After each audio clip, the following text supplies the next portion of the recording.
Red Sparrow is a new spy film starring Jennifer Lawrence and it's directed by Francis Lawrence, bit of a Hunger Games reunion there. Jennifer Lawrence plays this former dancer who trains to become a Sparrow, who is a spy that is a master of manipulation and seduction, and now we have our spy film. And know that going into this film as well, it's all about Jennifer Lawrence being a seductive spy, and it's not all about gunfights and car chases or anything like that. There's not a lot of typical spy action in this film, and that's not why I didn't like the film. I didn't like the film because it was boring as shit. The film starts out when you see Jennifer Lawrence is taking care of her sick mother, so there is our motivation for this character. Everything that Jennifer Lawrence does in this film is so she can look after her sick mother, but it spends so little time at the start establishing that they don't really get attached to the character, and therefore you don't really care about anything she starts to do from there on out. So then she starts training to become a Sparrow and mastering emotional manipulation and seductiveness. And once they breeze past that training stuff, then she goes out on her mission, and then it presents us with a not very interesting spy story. And that's the main problem right there with Red Sparrow. It doesn't deliver on what a spy film should deliver on. Jennifer Lawrence is a very good actress and she does a good job in this film, as does more or less the whole cast. Joel Edgerton was good, Jeremy Irons was fine in the few scenes that he was in, and the film looks good. It's a well directed film. Francis Lawrence did a good job behind the camera,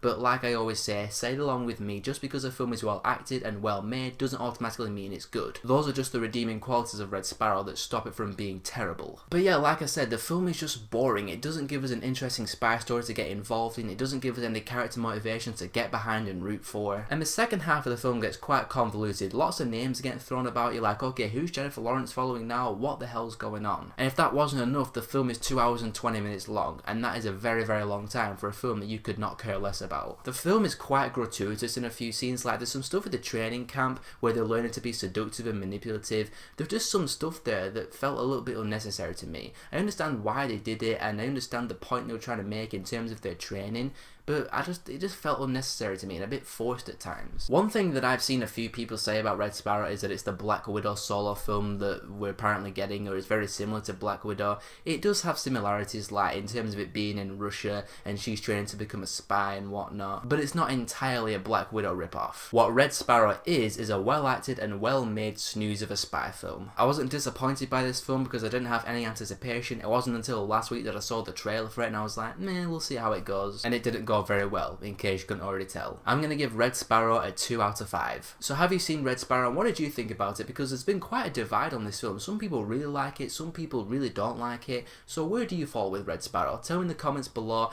and if you want to see more of my stuff, be sure to subscribe, and I'll see you all in the next video.